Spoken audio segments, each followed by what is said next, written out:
In the last 3 expansions to Hearts of Iron 4, we got 28 new Monarchist paths. That's almost 80% of the total added in the first 10 expansions combined. With this many new Monarchist paths, I wanted to rank them all from worst to best and find out whether we're experiencing a bit of inflation with the growing supply of Monarchist paths. So, the true number of Monarchist paths in the game depends on what you count as a Monarchist path. Most of the time, it's pretty obvious whether a path is a Monarchist path, but sometimes you really have to stop and think about it. I decided to count a path if 1. It makes it so that the ruler of your country is a monarch, and 2. The path has a clear theme of empowering the monarchy. If a path fulfills both of those requirements, I count it as a Monarchist path. Yeah, it's no longer either or like in the first video, and you'll see why soon. I'd also like to highlight that this ranking is based on my personal opinions, so your ranking might look completely different from mine. What matters the most to me is how fun the path is to play and how much of that fun comes from the Monarchist path itself. The design of the path is also important. Does it make sense to do what the path wants you to do? Like if you start off as a really tiny country and the focuses just give you war goals on every major power without giving you any tools to take them on, that doesn't really make for a good focus path. Okay, that's all I wanted to say before we get to the ranking, so let's jump straight into it. So, I just lied to you, because before we get to the ranking, I want to quickly talk about a few cases that I left out of the ranking, because I felt they didn't really count as Monarchist paths. These are mainly singular focuses inside other focus paths that just change your ruler to a monarch. For example, this focus in the Japanese fascist path makes the emperor the leader of the country, but other than that, it really has nothing to do with empowering the monarchy. You're basically going to have the exact same experience whether you choose him, Tojo, Yamamoto, or the secret fourth option, so I don't think it counts as a Monarchist path.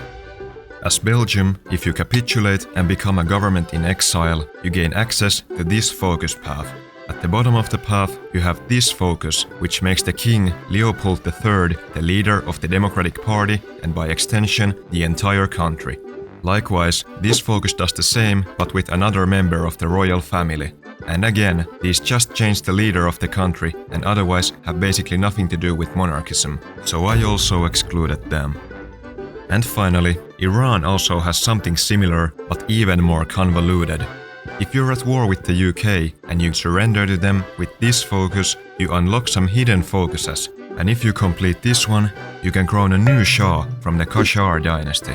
Yeah, this one I almost included in the ranking as it's kinda cool, but it's still just one focus and the requirements for unlocking it are random as hell, so I decided to leave it out. And I guess that's all. I mean, the Afghan historical path has a decision which lets you make a sibling of the king the leader of the country.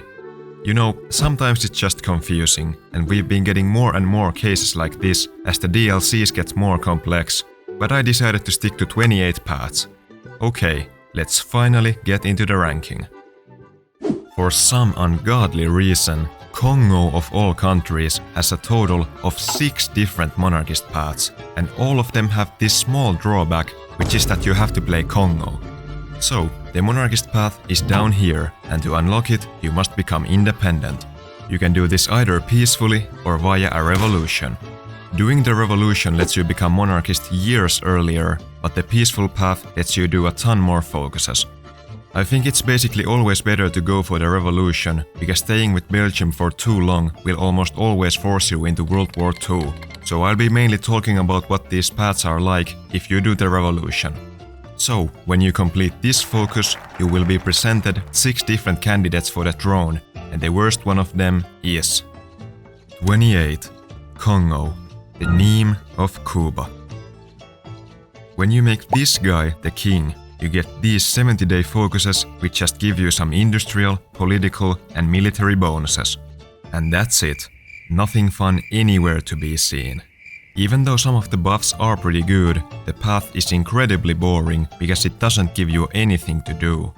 It's kinda cool how you can make the king a god upon the earth, and this path overall has an interesting religious theme, but it's kinda funny how even if you form this very religious and traditional Congolese state, you can still just unite all the Romance speakers in Central Africa into a unified Latin Africa.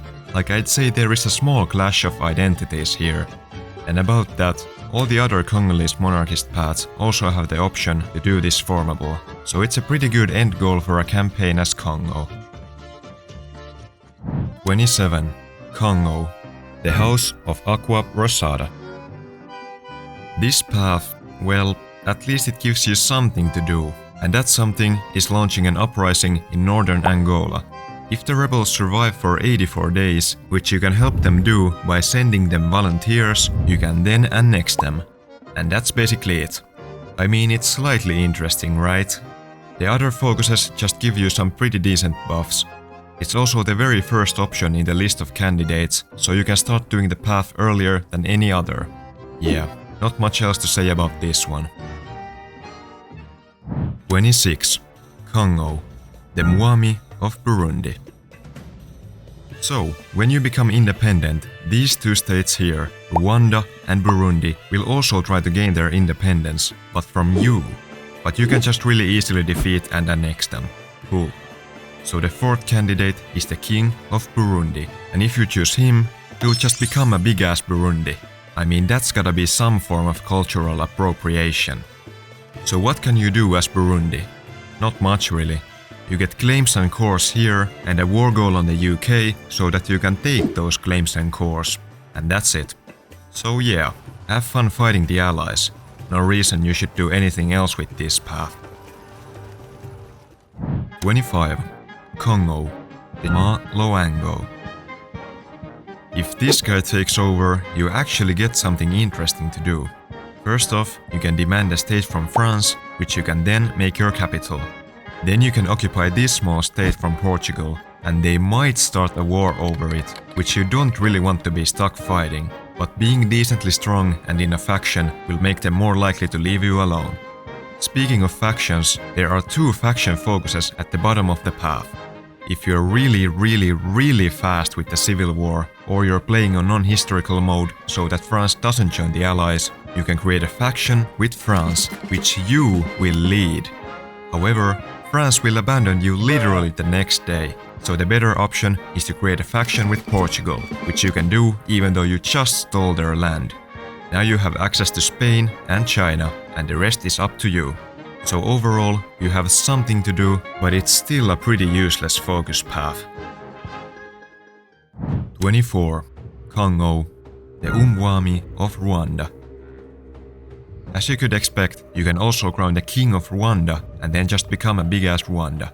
And it's slightly better than the other paths, as in there's more core states for you to take. Well, actually, you get the option to form East Africa and expand it to this. But once again, you have to take all that by force. But at least you get a pretty good buff to war goal justification. Also, on top of the East African formable, you can also do the Latin African one, which is cool, I guess. I mean, this is a pretty large chunk of Africa. You could say it's all of the middle of Africa. Like, Middle Africa. 23. Belgium, Prisoner King. So, if you're playing Belgium and you lose, you unlock this focus path, which will turn you monarchist. However, your king will still be imprisoned in occupied Belgium, so I'm not exactly sure how that works. The focuses are really nothing special. Some civilian factories here, army bonuses there, stuff like that. The main drawback with this path is that in order to play it, you have to lose, and I personally don't like losing, when I could stay alive and do some good focuses instead. But if you really want to try a government in exile run, I guess this path is good enough for that. Although there is some dumb stuff you can do if you go ahistorical beforehand, like crowning Leopold as the king of the European president. Yeah, but I'd just rather not lose and play like normal. That's usually a lot more fun. 22. Sinkiang, King of Sinkiang. So, in No Compromise No Surrender, most of the warlords got small unique focus paths alongside their shared focus tree.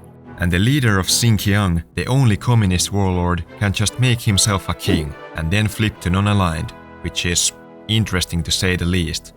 So yeah, it's just two random focuses that don't really do much other than be kinda funny. Sinkiang is one of the more unique warlord states in China, so if you're itching to try one, it's not the worst choice. There is some fun to be had playing this country, but the path itself doesn't really add anything to the game.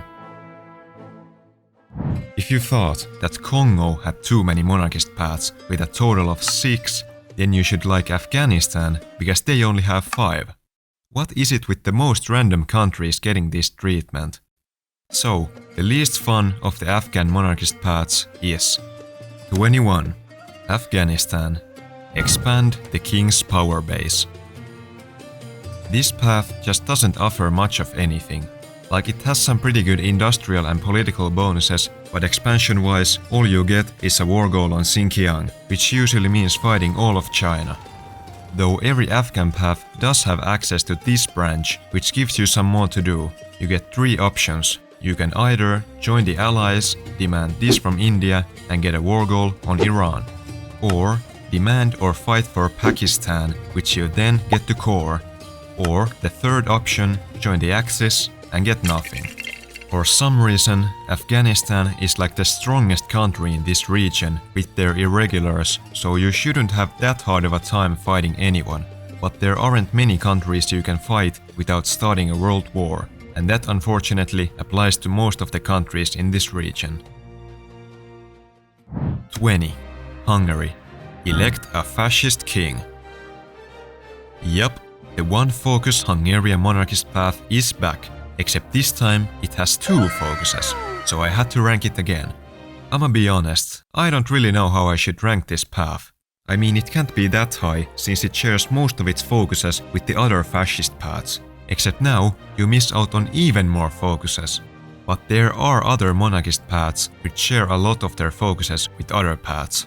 And this fascist king path is not the most boring Hungarian path, so can it be the lowest ranked one of them? Yeah, it's gotta be. I mean, it's just 2 focuses. So, you can yet again crown this random German nobleman as your king, but this time he has some better drip on. With every Hungarian fascist path, you can demand all this land from your neighbors and then form Greater Hungary. You can also decide whether you want to join the Axis like normal or form your own faction with Austria and Italy. And that's not even a bad idea now, since you can actually core 1 German state. It's the home state of this guy. So yeah, this path is actually kinda fun to play, but you know, 2 focuses. 19. Congo, the pro-German Wami. Middle Africa, that's right. The last of the candidates for king is the pro-German guy. Not only do you get the name of a German colony, you can also become one. Or alternatively, you can do this other focus, which gives you more stuff, doesn't make you a protectorate, and lets you join the Axis anyways. This path easily gives you the most to do as Congo, as this focus gives you decisions to core all this territory, and after that, you can get claims on all of it. I feel like it should have been the other way around, but okay. I think this is the only Congolese monarchist path that can be at least somewhat fun, like you're the main player of Axis in Africa, and you get rewarded pretty well for conquering stuff. So if you want to play monarchist Congo, this is the path you should do. And yeah, you can also form Latin Africa, the German Latin Congolese states of Africa. That's Hoi 4 alright. 18. Chinese warlords. Form a preparatory committee. Every warlord has the option to ditch their starting focus tree for this quote-unquote focus tree of nationalist China. There you can find this path, which is all about creating a new Chinese empire. The focuses are mainly just some pretty good buffs, and the only focus which has anything to do with warfare is this one, which gives you war goals on every other Chinese state. But by the time you even reach this focus, you're probably already done with fighting the other Chinas, because it can take years to unlock this path. The very second focus even requires you to control Beijing, and that's basically the first city Japan conquers. And even if you manage to push the Japanese out, nationalist China has a core on the state, so they often nab the city for themselves. So to even access most of the focuses on this path, you have to almost always fight both Japan and China. Probably one of the best countries to do this path with is the Northeastern Army, because they can relocate to Beijing and now you have the city right from the start. But it's still pretty tedious to wait for so long to unlock this path, and it doesn't really even give you anything to do. But I have to say, you can get quite a few different cosmetic tags depending on which warlord you started as, which is pretty cool. 17. Manchukuo, Chinese leadership. Even though this path is basically the same as it was before the No Compromise No Surrender DLC, I guess this counts as a monarchist path now, because you no longer start the game with the emperor as your leader, and now this focus allows you to make him the ruler, and these focuses are kinda monarchism related, so I decided to include it. So, this is one of the paths where you stay as a Japanese puppet, and it's honestly a lot more fun than I expected it to be. At least these two focuses are pretty good, as they let you annex Manchukuo and you can also get cores on all of China. So when you inevitably fight the other Chinas, and hopefully beat them too, you can take states in the peace negotiations for much cheaper. Then the last focus, which makes you the Chinese Empire, is gonna take you some time to complete, because you have to raise your puppet level at least once, and that takes ages to do. Otherwise, this path is kinda fun, but it's very short, and you're still a Japanese puppet, so you're kinda limited in what you can do. But it's not the worst path out there. 16. Afghanistan. Contact Amanullah loyalists. This is technically a fascist path, but as you can see, it literally revolves around bringing back an old king, and he's somewhat better than the newer one. At the start of the path, you prepare for and fight a civil war. After that, you do some westernization and get a few different perks. Then we get to the expansion focuses. On the left branch, you either get a war goal on Iran, or you can establish the Turco-Persian Union and invite Turkey and Persia to your faction. Makes sense? But if you're too mean to them, they might reject your invitation and you'll get war goals instead. Inviting Turkey and fighting Iran is a pretty good strategy in the early game. You can also invite Iraq, but they're less likely to join. However, if they do join, you can pretty easily conquer Saudi Arabia, who you get a free war goal on. Just remember that Iraq will start a war with the UK in 1941, so you might wanna kick them out before that. On the right branch, you get to demand a few states from India before getting a war goal on them. This focus, however, basically forces you to join the Axis, which disbands your own faction, so that's cool. And finally, you can do some decisions in Soviet Central Asia, and when you declare war on them, these countries will rise up and become your puppets. The very last focus forms the Pashtunistan ascendancy. Overall, it's a decent focus path, but the RNG, especially in the Iraq focus, brings it down a few points. 15. Hungary. Establishing a new dynasty. Since it's taken way too long for the Hungarians to find a king for themselves, maybe they should just cut the red tape and make the regent the king. Nah, let's actually crown his son. He's way more handsome. I think it's kinda cool that you can create a whole new dynasty with this path, but otherwise it's not very interesting.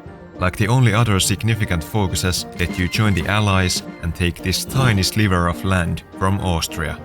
Well, you do also have these focuses at the end of the path, which give you war goals on Czechoslovakia, Yugoslavia and Romania, and also let you integrate most of the greater Hungarian territories. And it can be kinda fun to fight for them with the Allies, and then prepare to face Germany and Italy. And finally, you can either get a war goal on the Soviet Union, or make literally the whole world hate you and get claims on these territories. The Hungarians truly are the masters of this world. Okay, so I guess Hungary is Balkan after all, based on how they talk about their nation. So if you want to fight wars of expansion while being in the Allies and then take on the whole world, I guess this is the path for you. 14. Hungary. The old Habsburg king. So, if you really want a Habsburg king, but you don't want to do anything cool, you can do this path and crown Joseph August von Habsburg as your king.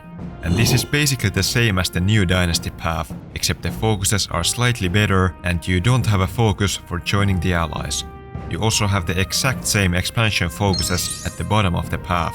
Oh, and also, if you control all the Ukrainian states, you can release a puppet Ukraine with another Habsburg on their throne. So there's that.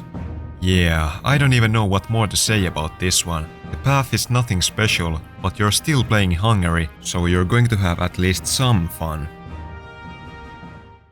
13. Afghanistan. Crown the Bukharan Emir. So, if you oppose the current king, you can oust him in a civil war.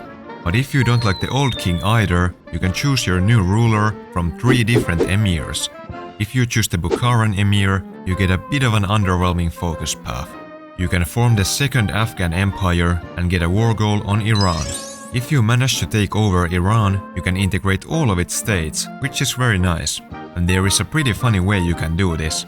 Available to every emirate path are these 2 focuses. One lets you join the Japanese faction, which is kinda meh.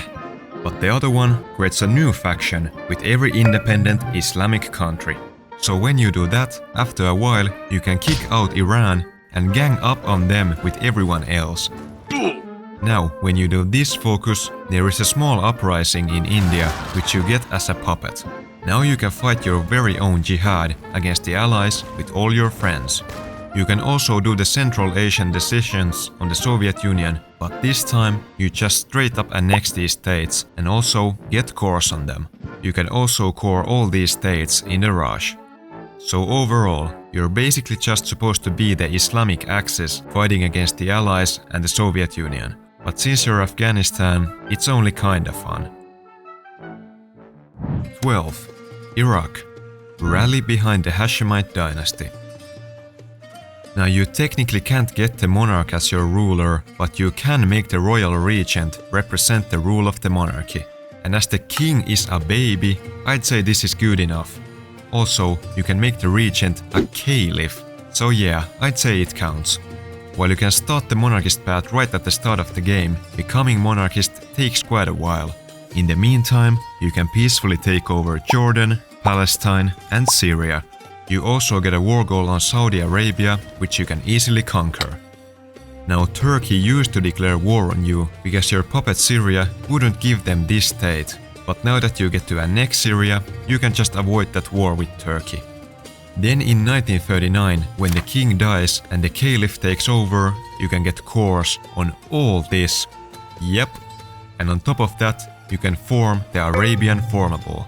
As you can see, you're supposed to fight both the Allies and the Axis to conquer all your cores, but the focus tree kinda gears you towards joining the Allies, even though most of your cores are held by them. Yeah, it's a bit dumb, but at least you can choose how you want to take part in World War II. 11. Manchukuo. Imperial Divinity. The original Chinese Empire is back. We already did this path in the first video, but it got like 3 new focuses, so I guess we gotta do it again. While fighting for independence from Japan can be kinda tedious, it's not really that hard if you time it so that Japan declares war on the rest of China right as you gain independence. Then when you're independent, you can demand subjugation from all the other warlords, and if you manage to puppet this one, you can trap like 60 Chinese divisions in this small exclave, and then destroy them all when you go to war with China. After that, it shouldn't be too hard to make them capitulate. So now that you control all of China, you'd obviously like to form the Chinese Empire, but in order to do that, you must directly control all your core states. So you have to wait until you have integrated every single one of your Chinese puppets. Luckily, Paradox added a decision which helps you decrease their autonomy, but it's still going to take quite a while to annex them all.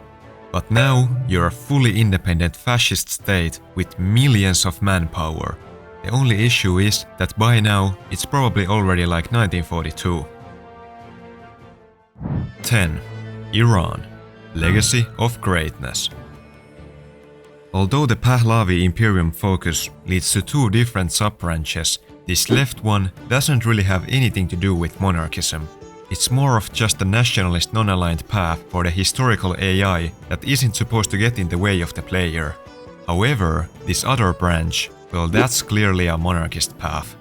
So, You have the Shah, who you can have form the first Iranian empire, or if you don't like him, you can straight up assassinate him and let his son take over and form the third Persian empire. Both paths offer some different bonuses, but they really aren't that different from one another.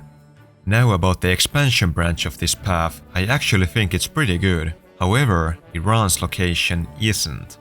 The problem is that basically everyone around you is guaranteed by a major power, so the only country you can go to war with early on is Afghanistan, and I wouldn't really do that either. It's called the Graveyard of Empires for a reason.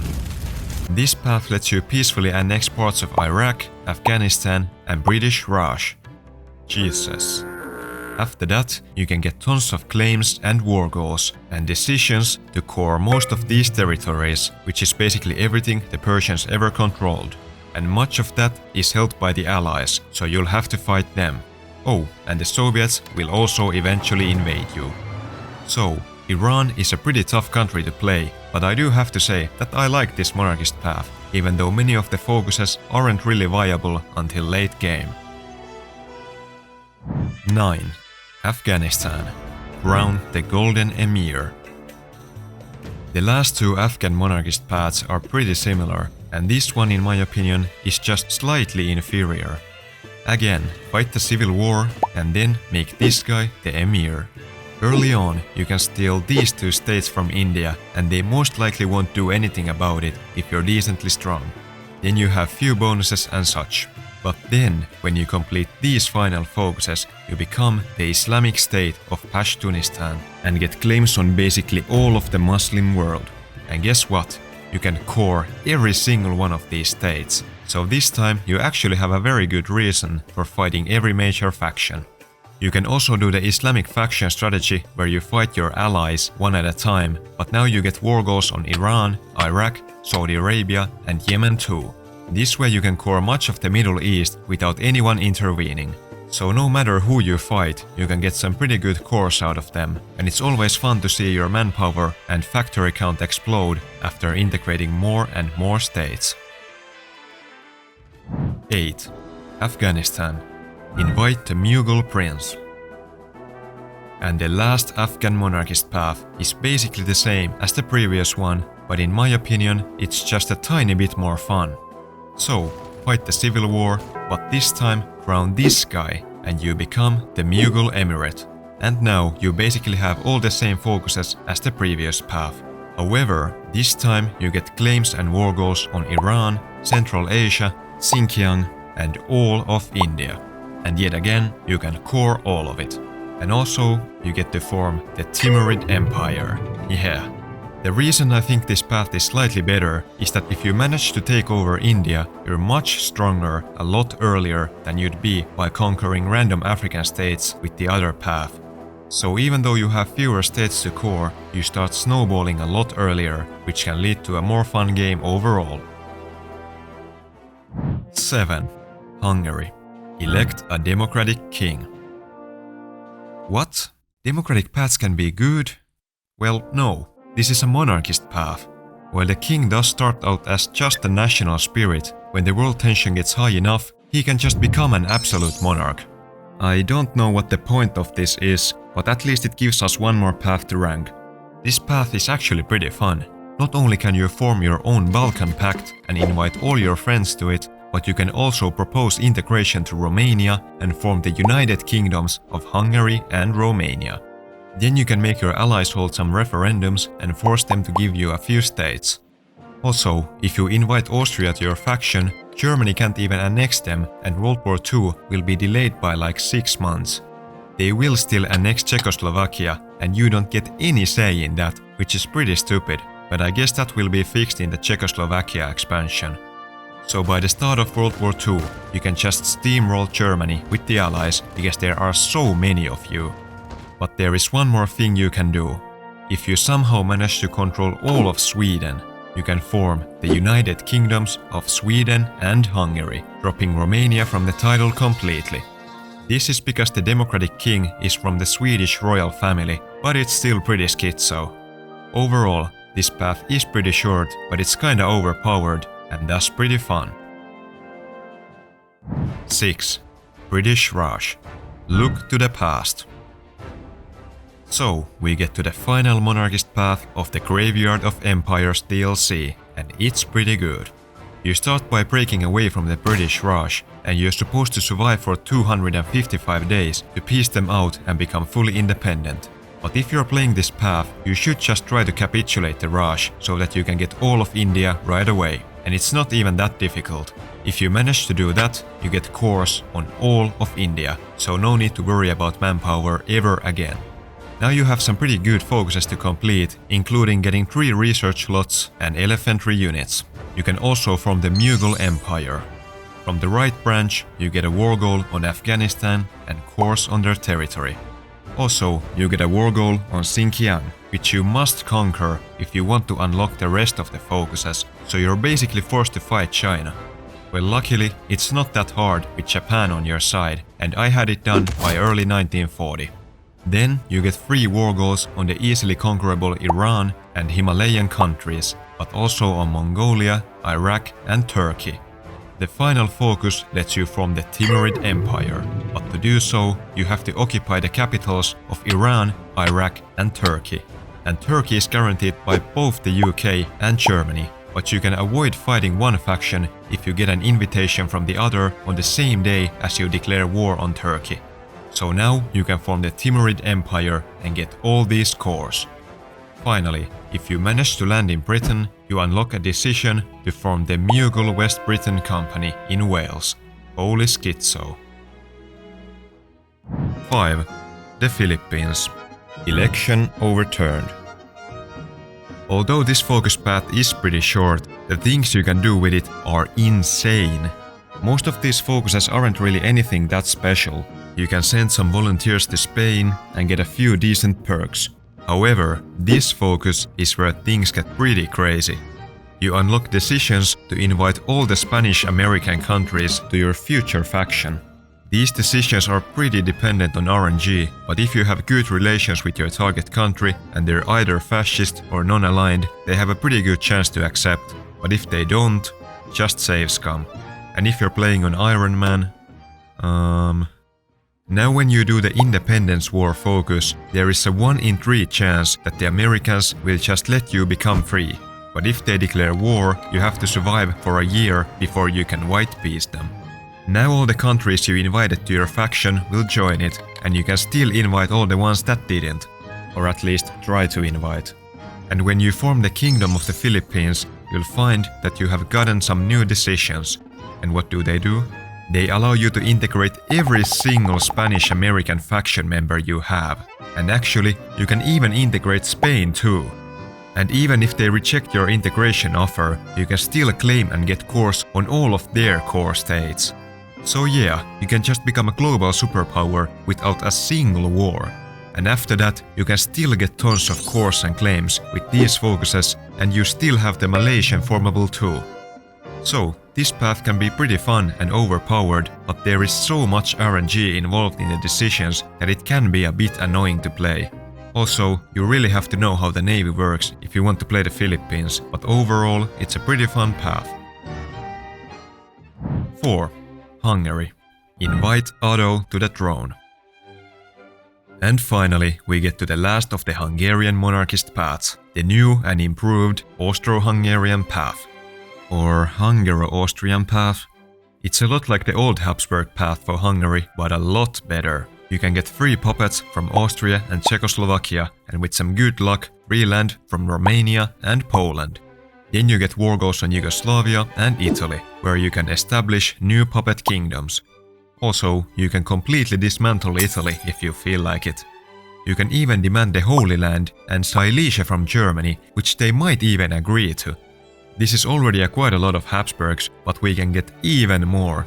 In the alliance options, you can either join the Allies or Central Powers in an ahistorical game, or alternatively, you can create your own Habsburg alliance and go around the world installing new Habsburg monarchs. And finally, you can reform the Austro-Hungarian Empire and integrate all your vassals.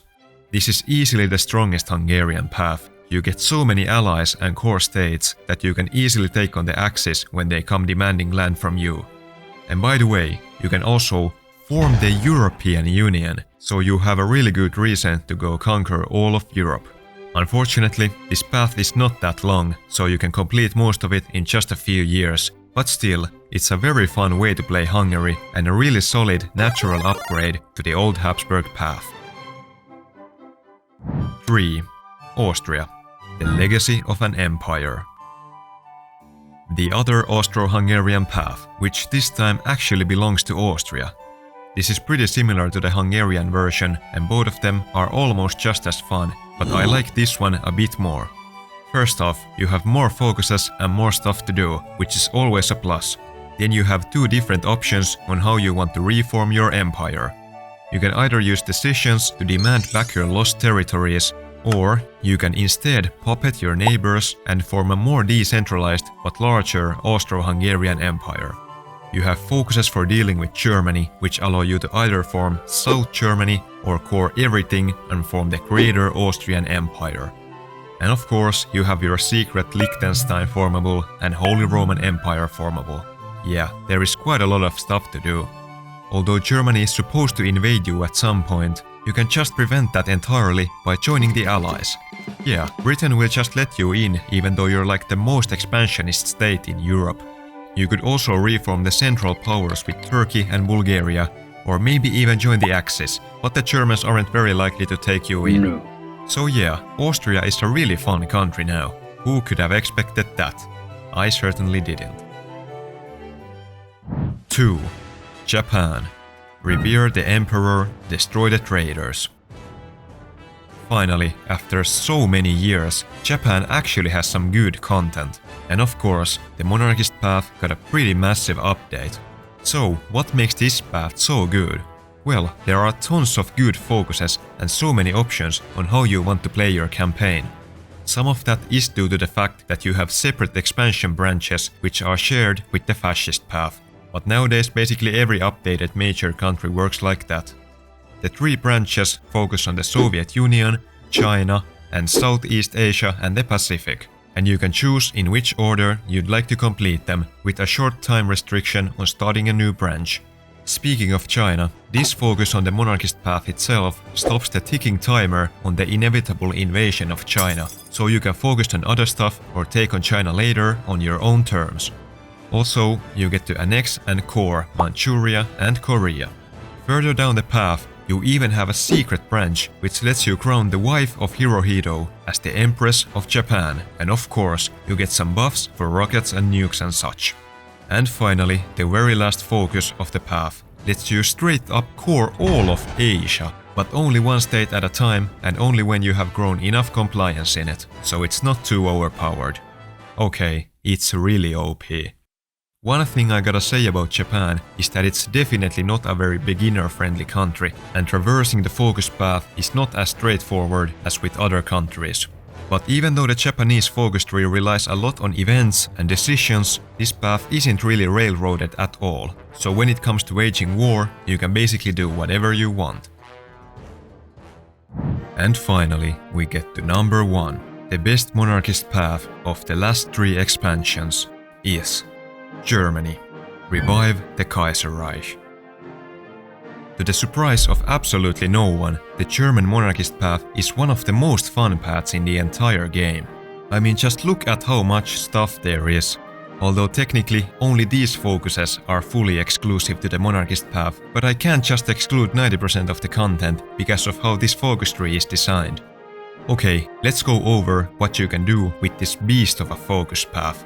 The Middle Europa branch lets you either reform the Central Powers with Austria-Hungary, Italy and Turkey, or create an even larger pan-European faction, which you can centralize to your liking.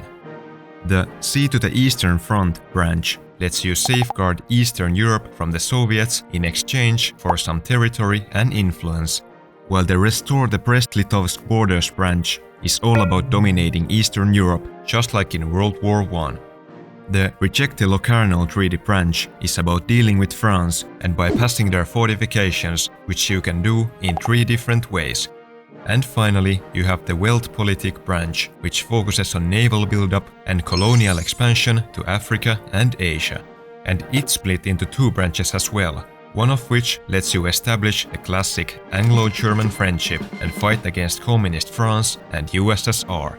Yeah, one interesting thing about this path is that other countries will almost always go ahistorical. Especially France, the UK and Italy can do some crazy stuff. So, there is tons of different stuff to do and you can have dozens of unique looking games with just this one path. But I do have one complaint. These two branches, which let you annex basically all of Europe for free, are too overpowered. I mean, there is nothing anyone can do by the point you have peacefully annexed all this, and especially after you have cored all of Europe with the EU formable. If you want to have the most easy and chill game ever, then it's a pretty good choice, but most of the time I find myself liking the other branches way more. So, Germany is good, who could have guessed? But one question remains. Is it better than Brazil? Yeah, it's slightly better. It's better than Brazil. Okay, that was my ranking of the 28 new monarchist paths in the game. But I'll have to say, I think many of these would be much more fun when played on non-historical mode. Especially the Middle Eastern countries, because with most of them, you really can't do much without starting a world war. So I won't blame you if you make the UK go communist and decolonize in the game setup options.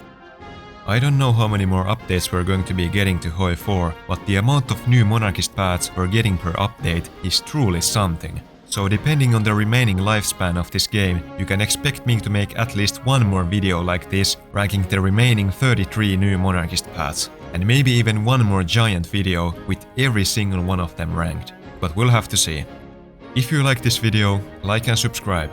Thank you for watching, I'll see you on the next one. Bye bye.